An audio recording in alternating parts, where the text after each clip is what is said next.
I'll never forget the sound of her voice that night, high-pitched, frantic, like a bird flapping in a cage it built itself. Jason, where is it? Where the F*** is the money? I was standing in the kitchen holding a lukewarm beer and staring at the empty spot on the wall where the family portrait used to hang. My hands were trembling, but not from the call. That damage had already been done. Her betrayal was already out in the open. This was the aftermath, and I was the poor bastard still sweeping up the glass. Funny, I said calmly as I wiped my hand on my jeans. You mean the college fund? The one for our son? The one you emptied? There was silence. Then click. She hung up. The bitch had some nerve. Let me take you back 2 days before that call when my 10-year-old son, Ryan, tugged at my sleeve with that cheeky grin of his and whispered, "Dad, it's fine. I fixed everything." I laughed. Fixed what, buddy? He pointed to the safe in my office, the one where I kept Ryan's college fund painstakingly saved over a decade. She took the money, right? You were on the phone yelling. But it's okay now. I didn't understand what he meant at the time. I thought maybe he didn't get it, just trying to cheer me up. But I kissed his head and told him, "Thanks, champ." Turns out Ryan was 10 steps ahead of all of us. He knew. The kid knew. But I'm getting ahead of myself. The real punch to the gut, the part where my lungs felt like they'd collapsed in on themselves, came a week before when I found the message. That was the moment. The tipping point. That's where this whole storm really started. It was 2 a.m. and I was wide awake, scrolling through Netflix for something to distract myself from the growing distance between me and my wife, Hannah. She'd been acting cold for months, not just cold, icy. Always tired. Always busy. Always on her damn phone, giggling at texts she wouldn't show me. That night, her phone buzzed on the nightstand while she was in the shower. I didn't want to check it, I swear I didn't, but something inside me cracked. A quiet voice whispered, "Look. Now." I did. And I saw it. "Can't wait to see you again, babe. That thing you did in the car last night? F***ing insane. Still thinking about it. Zoxo, Kyle." I froze. My heart? I don't even know if it stopped or exploded. My hands started shaking, my eyes skimmed down to the next message. "Don't worry about Jason. He's too soft to do anything." And that's when I felt it, a kind of rage I'd never known before. It wasn't yelling rage. It was colder than that. Numb. Precise. Like ice creeping down your spine. Kyle? The name hit me like a slap. Kyle Andrews. My friend. Not a close one, but a guy I invited over for BBQs. A guy who held my kid on his knee while drinking my beer. That snake. I didn't tell her right away. I needed to watch. I needed to see it for myself. And over the next few days I did. She didn't even bother hiding it.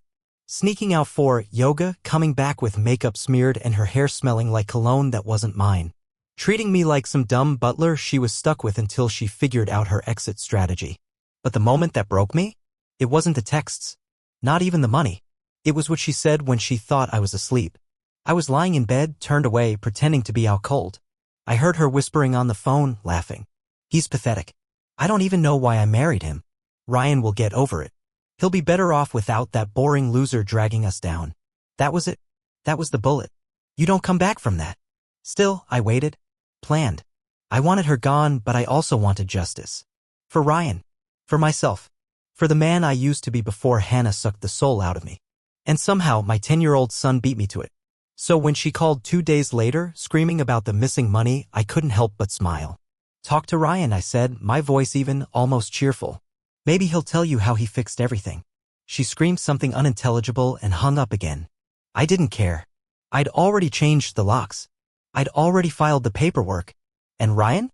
That kid, that brilliant, secretive little genius, he had pulled off something incredible. But what he did, you'll never believe what he did. And neither could Hannah. You ever have one of those moments where your body just detaches from your brain? Like you're floating, watching yourself from the ceiling, screaming silently while the world collapses beneath you? That was me. The night I found out for sure. See, the message from Kyle was only the crack in the glass. I needed to break it all open. And when you suspect betrayal, you start to notice the patterns. The missed calls. The sudden weekend business trip that didn't match up with her calendar. The way she started locking her phone, then gaslighting me for even asking questions. So I started doing what I never thought I'd do. I watched her. Like a damn detective in my own marriage. She worked as an interior designer, freelancing part-time. Supposedly. But her job, it turned out, was a perfect cover. She'd always be on site at some client's home. Only thing was there were no invoices. No receipts. Nothing. One Tuesday morning, I told her I was heading out to a client meeting across town. Truth was, I doubled back around and parked 2 blocks from her house. Waited. An hour later, she strolled out dressed way too sharp for a renovation gig and got into a car I'd never seen before. I snapped a photo of the license plate. Called in a favor with a buddy in law enforcement. He got back to me that night. The car was registered to Kyle Andrews. I sat on the edge of the bed staring at that photo, her in his passenger seat, sipping a Starbucks and laughing like she hadn't just been wiping our son's future off a spreadsheet. I didn't sleep that night. The next day, I looked at the college fund account. And it was gone. Every last dollar. Over $82,000 saved over 10 years. From my overtime. From skipped vacations. Birthdays I worked instead of celebrated. There were only 2 transfers. One to her personal account. One to a joint account I didn't even know existed, her and Kyle's names on it. Together. The knife wasn't in my back anymore. It was in my chest, twisted to the hilt. I was shaking. I mean shaking. Like my hands couldn't hold onto the phone. I didn't want to believe it. But the numbers didn't lie. She did. I was staring at the screen at the last zeroed-out balance when Ryan walked in, all wide-eyed and curious. "Dad," he asked, "why are you crying?" I wiped my face. I didn't even realize I had been. Just tired, but... He walked up beside me and looked at the screen. He was quiet for a moment. Then he smiled. That weird little smirk I usually saw when he'd pulled a prank at school or hidden the remote. "It's okay," he said. "I fixed everything." I stared at him. "What do you mean, fixed?" "I saw Mom take the safe key last week," he said. "So I made a copy of the papers. And I changed the bank app password. Then I moved the money." "You what?" He pulled out a folded paper from his hoodie pocket. "I made my own account. With your name and mine. You forgot to log out on the iPad. So I did it before she could." It was absurd. Insane. Completely reckless. But as I looked at the account number scribbled in marker on the paper, something clicked. I logged into the new account. Balance, $81,992.50. I couldn't believe it. He had actually done it. My 10-year-old son had watched everything unravel and outsmarted the adults while doing it. I couldn't even process it. I just hugged him tighter than I ever had. "You saved us, buddy," I whispered, my throat tight. "You actually saved us." He laughed. "I just didn't want her to give it to that greasy Kyle guy." And just like that, the floodgates broke. I laughed, I cried. It wasn't just relief, it was the first time I felt hope in weeks. That night, I moved the money again into a proper custodial account with full security and restrictions. And I set traps in place. Alerts. Digital footprints. If Hannah tried anything again, I'd know instantly. But I didn't say a word to her. Let her think she won. Let her dance on a fake grave. She still had no idea the real prize was out of her reach. That's why, when she called in a blind panic 2 days later, screaming about missing money and threatening lawyers, I couldn't stop smiling. I wanted her to feel everything. I was done being soft. When I walked into our house that Friday night, I knew what I was about to do. The smell of her perfume was still in the hallway, sweet and sharp like a lie dressed in sugar. She was on the couch, scrolling through her phone like nothing in the world was off. Like she hadn't just torn our lives to pieces and set them on fire. "Hey babe," she said without looking up. "You're late." Her voice was fake sweet. She used to call me babe like it meant something. Now it just sounded like poison. I dropped my bag by the door. "We need to talk." She sighed and rolled her eyes. "Oh God. What is it now?" She didn't even look at me. That was what got me, the disrespect. She was so deep in her own fantasy that she thought I wouldn't dare confront her. That I was too soft, too stupid. But not tonight. I sat across from her, elbows on my knees, looking straight into her eyes. "Where's the money, Hannah?" That got her attention. She blinked once. Twice. "What?" "The college fund. You emptied it." She gave me a confused little laugh. "I don't know what you're talking about. Maybe there's a mistake." "No. No mistake." I leaned in. "You transferred every dollar into your personal account, then into one with Kyle's name on it." Her whole face twitched. Just for a second. Like a mask slipping. Then she put on this smug little grin. "You went through my accounts?" she asked, raising a brow. "That's cute. Desperate, but cute. You stole from your own son." "I moved money." "Don't be dramatic." That's when I lost it. Not yelling. Not throwing things. I stood up, walked over to the mantel where that old photo used to hang, us in Hawaii, Ryan between us, smiling like he believed in something, and slammed my hand against the wall. "Jesus, Hannah. You took his future." "For what?" "For Kyle." She stood now too, arms crossed, completely unbothered. "Kyle makes me feel alive." You haven't touched me in months. I laughed. Actually laughed. You mean after months of you treating me like a ghost? Of course I didn't. You checked out long before I did. Don't pretend you were some great husband, Jason. You were boring. Predictable. You're just a what? I snapped. A man who worked overtime to pay your bills? A father who built a future for his son while you were off grinding your high school boyfriend in some rented SUV? Her mouth dropped open. Oh yeah, I said. I know everything. The fake yoga trips. The texts. The secret bank account. And guess what? The money's gone. She blinked. Gone? Ryan moved it. She scoffed. That little brat doesn't even know how to spell account. He's smarter than both of us. And he saw right through you. Now her face twisted. The real Hannah emerged, not the sweet wife, not the tired mom, but the self-serving, entitled woman who thought she deserved better because life wasn't a reality show. You think you've won? She hissed. You think keeping that money means anything? I'll go to court. I'll take half the house. I'll fight for Ryan. I smiled. Calm. Cold. Take me to court. Please. I dare you. She stared at me. I've got bank statements, transfer logs, text messages. I even printed the photo of you in Kyle's car. Go ahead and try.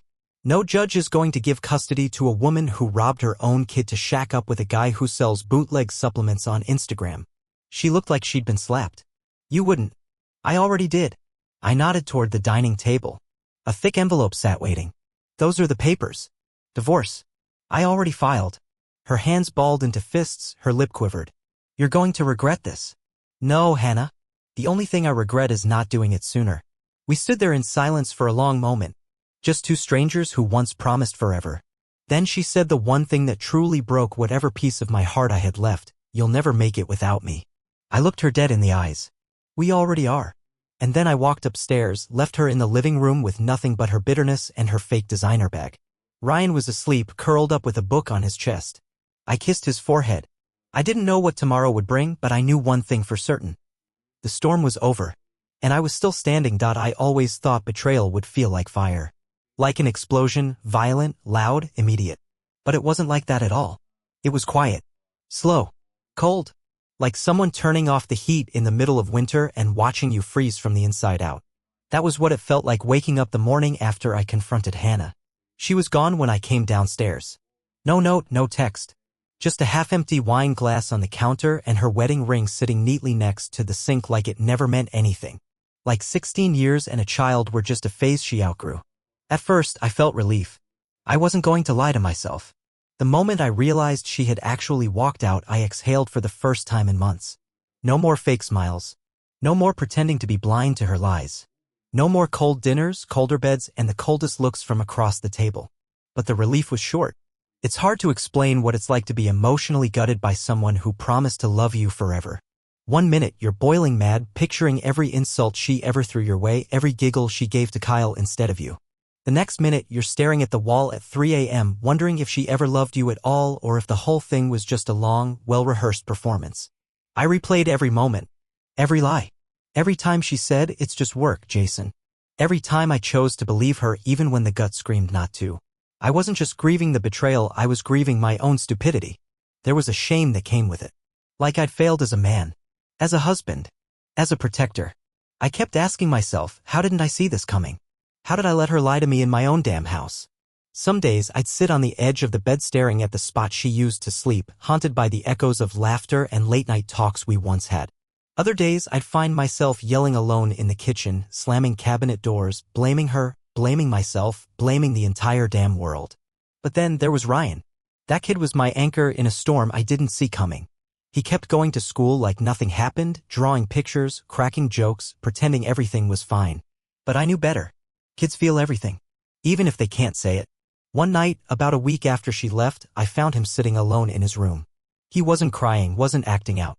He was just staring at his tablet. I sat beside him, unsure what to say.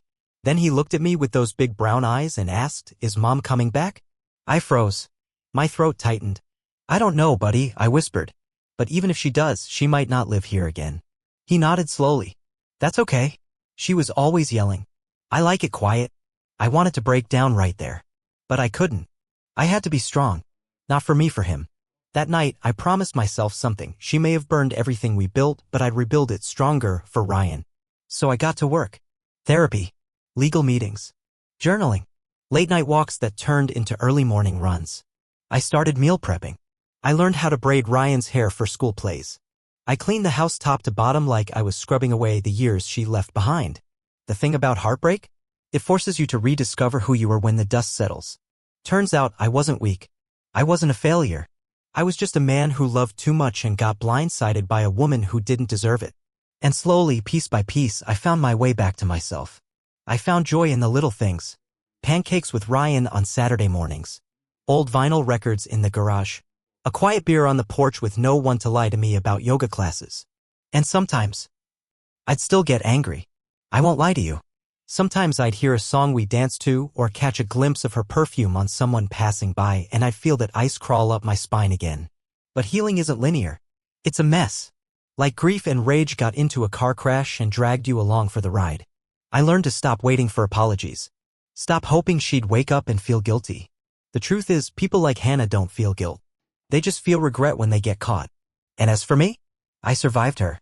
And that's something no one can take away. The silence after the storm is a strange thing.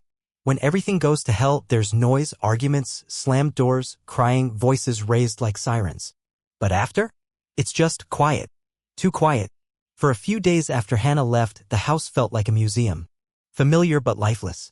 Her clothes were gone except for a single cardigan she forgot hanging behind the bathroom door. I left it there for a while, like it would somehow give me answers if I stared at it long enough. But all it did was smell like cheap perfume and lies. So I tossed it in a trash bag and threw it out with the rest of the past. That's when the real questions began. Not the ones about why she cheated, those answers were hollow and never satisfying. No, the questions that really mattered were the ones about me. What kind of man did I want to be now? What kind of father? And what the hell was I supposed to do next? The divorce papers were already filed. I didn't even hesitate. That part was easy. But what came after was harder. Did I want to fight for full custody of Ryan? Should I sell the house and start fresh? Could I really raise a kid alone and still hold on to what little was left of myself? I didn't have the answers right away. What I did have was time and a son who needed me more than ever. Ryan started asking more questions. Not just about Hannah, but about life. Grown-up stuff.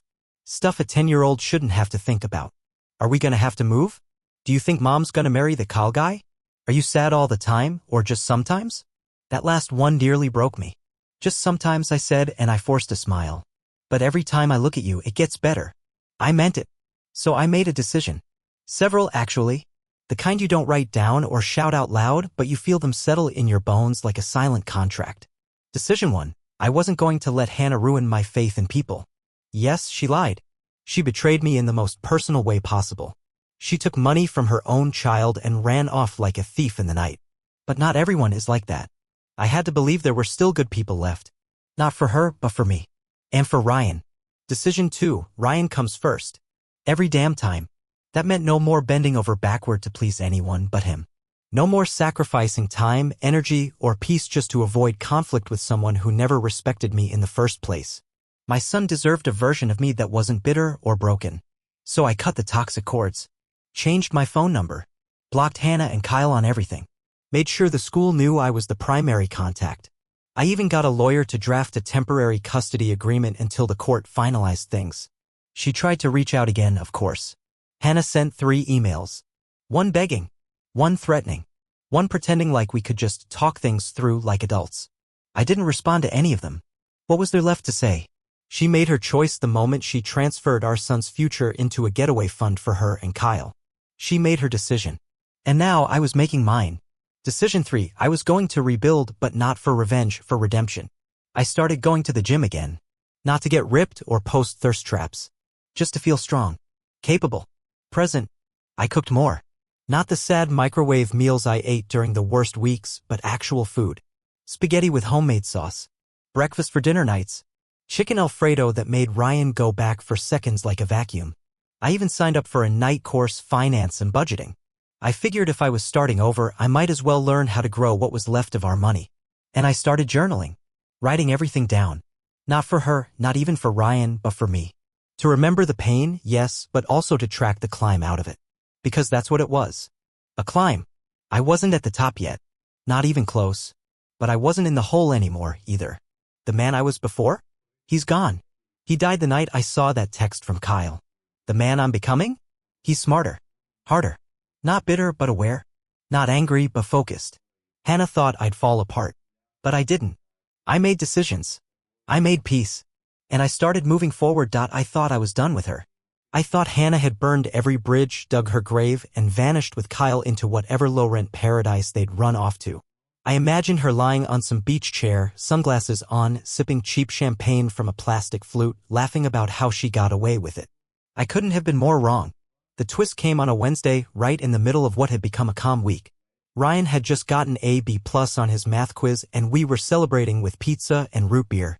I remember it clearly because it was the first evening in months where the weight in my chest felt light. Then came the knock. Not a gentle knock. Not even firm. This was the kind of knock that screamed authority. I opened the door and two people were standing there. A woman in a gray blazer with a badge clipped to her hip. A man beside her, tall, holding a clipboard. "Mr. Walker?" the woman asked. "Jason Walker?" "Yeah. What's this about?" "We're with the Financial Crimes Division of the State Attorney's Office. We need to ask you a few questions." My heart sank. Is this about Hannah? Their eyes said it all. We sat in the living room. Ryan was upstairs, thankfully, earbuds in, oblivious. I offered them water. They declined. Professionals through and through. "Mr. Walker, are you aware that your ex-wife, Hannah Walker, attempted to open a business line of credit using your joint marital assets as collateral after the funds had already been removed?" My throat went dry. She what? She submitted forged bank documents and falsified proof of joint authorization. The application was flagged, and after a deeper look, we found discrepancies. That's what triggered the investigation. "She already cleaned out the college fund," I said, stunned. "There was nothing left." "Yes. But she didn't know that." It hit me then. She thought she still had it. She thought the account was full because she never checked after moving the money. She assumed it was still sitting pretty, her golden parachute with Kyle. And when it came time to play businesswoman, she pulled the trigger without realizing her little kingdom was built on air. The agents continued. Hannah had tried to start a luxury home design agency with Kyle. She'd used my name on several planning forms. She listed me as a silent investor. Had even attempted to add me as a co-signer for a commercial lease on a property in a nearby city. She forged my signature? I asked, already knowing the answer. Multiple times? I sat back in disbelief. "You're telling me this woman stole from our kid, ran off with her boyfriend, and now she's committing fraud in my name?" The woman nodded. "We're building a strong case. But it's going to get messy." They asked if I'd be willing to cooperate. Provide copies of our actual bank statements. Show the account logs Ryan helped me create. Submit text messages and emails. Basically, turn over everything. I agreed before they finished asking. Not out of spite. Out of principle. This wasn't just about me anymore, it was about the line. The one she crossed and kept crossing without ever looking back. When they left, I just sat there. Alone. The half-eaten pizza now cold. The root beer gone flat. I stared out the window at the night, wondering how far she would have gone if we hadn't stopped her. And then my phone buzzed. A text. "Hannah, we need to talk. Now. It's important." She had no idea I already knew. She must have gotten wind that the application had been denied and was panicking, thinking I had something to do with it. I didn't respond. I just watched the typing bubble flicker, then vanish. A few seconds later. "Hannah, you're ruining everything. You don't know what you're doing. Kyle is gone. He left. I have nothing." That one made me laugh. I set my phone down and walked upstairs to Ryan's room. He was drawing spaceships again. He looked up and smiled. "Dad?" "Yeah, bud. I know you're sad a lot. But you're doing okay. I like it better now. Just us." I ruffled his hair and sat beside him. Just us. That sounded like peace. I wasn't looking for revenge anymore. I didn't need it. Hannah's world was collapsing, not because I burned it down, but because she built it on lies. The twist wasn't that she was gone. The twist was, I didn't want her back. And I didn't need her to fall to feel whole again. She was falling all on her own. After the knock at the door, after the agents left, after Hannah's frantic texts, the house felt different. Not just quieter, emptier, but also heavier, like the air itself was carrying the weight of everything she'd done. I sat down at the kitchen table that night, staring at the cold coffee I'd forgotten to drink. My mind was spinning. The woman I'd loved, fought for, trusted with my heart and my family was a fraud. A liar. A thief. And now a criminal. I thought about Ryan, asleep upstairs, the only light in the darkness of this mess. His innocence. His small smile when I told him I was proud of him. The truth hit me like a freight train. I had to become stronger for him. Not just as a father but as a man who could stand tall no matter how many times life tried to knock him down. The next day I started moving. Lawyer meetings, court dates, setting up new accounts, blocking Hannah's access to everything we had left. Each phone call was a reminder the trust was broken beyond repair. There was no going back. No fixing what she shattered. The financial fallout was just the beginning. Word spread fast in small circles. Mutual friends started taking sides. Some avoided me altogether, others whispered about what she'd done. I didn't care. If anything, I felt relieved. The pretense was over. The mask had slipped. And now I could focus on building something real, no lies, no cheating, no fake promises. At school, Ryan had to deal with questions he shouldn't have heard yet, classmates whispering, teachers asking if everything was okay. We faced it together. I told him the truth in kid words. Sometimes adults make mistakes. But we learn and we get better. He nodded, wide-eyed but brave. There were nights when I found myself sitting alone, the weight of loneliness creeping in like a shadow. It was the kind that eats at your ribs, the kind where you feel the absence of the one person who was supposed to be your partner the most. But I fought it. I kept reminding myself I'm not alone. I have Ryan. I have friends who showed up. I have a future to protect. Hannah's name stopped coming up in conversation unless I brought it up. I stopped checking my phone every time it buzzed, expecting her to call or text with some excuse or threat. Instead, I started living for me. I signed Ryan up for baseball, something we'd talked about but never did because she was always too busy. We spent Saturdays at the park, me coaching him through his first strikes and misses, cheering the loudest when he finally scored a run. I started cooking again, making meals that smelled like hope. Pancakes, spaghetti, grilled cheese. Simple things that made the house feel like a home instead of a battlefield. One night, I was tucking Ryan in when he looked up at me with those earnest eyes and said, "Dad, I'm glad it's just us now." My throat tightened. Me too, buddy. The scars of betrayal would never fully disappear, but healing had begun. Then came the hardest part, the court hearing. Hannah didn't show up. Her lawyer called the day before, saying she'd moved out of state without notice, no forwarding address. The judge granted me temporary full custody and ordered a freeze on her assets. It felt like a small victory. A chance to finally breathe. But it also stung. Because despite everything, part of me had hoped she'd fight for Ryan. That somewhere beneath all the lies, there was still a mother who cared. I learned that hope was just another kind of pain. In the months that followed, I rebuilt our lives one step at a time. Ryan and I created new routines. We took trips to the lake, built model rockets, stayed up late watching old sci-fi movies. And slowly, I found peace. I wasn't the man I was before Hannah. I was stronger, sharper, wiser. She taught me what betrayal looks like. But Ryan taught me what love truly means. Sometimes the hardest endings make room for the best beginnings. And sometimes all it takes is a broken heart to build a new home. They say time heals all wounds, but I've learned it's more complicated than that. Time doesn't erase betrayal or pain. It just teaches you how to live with it, how to carry it without letting it break you. Looking back on everything, Hannah's lies, the stolen money, the shattered trust, I realized the hardest part wasn't the betrayal itself. It was the aftermath, picking up the pieces and deciding what kind of man I wanted to be from there. If I could give advice to anyone caught in this kind of nightmare, here's what I'd say. 1. Don't ignore the signs. I spent months pretending everything was fine because I didn't want to believe she could hurt me. But denial only lets the poison spread. If your gut screams something's wrong, listen. Don't wait until the evidence smacks you in the face. Trust yourself. 2. Protect your kids. Ryan was my light through the darkest days. Kids are incredibly perceptive, they feel tension, they notice silence, and they remember everything. Shield them as best you can, but also be honest in age-appropriate ways. The truth hurts less than pretending nothing's wrong. 3. You're not alone. It's easy to spiral into isolation, feeling like no one understands. But reach out. Friends, family, even a counselor. There's strength in asking for help. I wouldn't have made it without a few good people who refused to let me drown. 4. Don't let betrayal define you. It's tempting to let anger consume you, to make revenge your mission. But that's a dead end. Instead, channel that pain into growth. Learn from it. Become stronger, not just to survive, but to thrive. 5. Set boundaries and stick to them. Whether it's blocking your ex on social media, changing passwords, or limiting contact, boundaries are your lifeline. They protect your peace and help you regain control. 6. Take care of yourself. When everything falls apart, self-care feels selfish. But it's essential. Eat well, sleep, exercise, and do things that remind you who you are beyond the betrayal. It's not just about healing, it's about reclaiming your identity. 7. Focus on the future, not the past. You can't change what happened, but you can decide what comes next. For me, that meant focusing on Ryan, building a new life, and refusing to look back with regret. Reflecting now, I see that Hannah's betrayal was a brutal lesson in trust, how fragile it is, and how important it is to guard. But I also learned resilience. That no matter how deep the wound, you can heal. You can grow.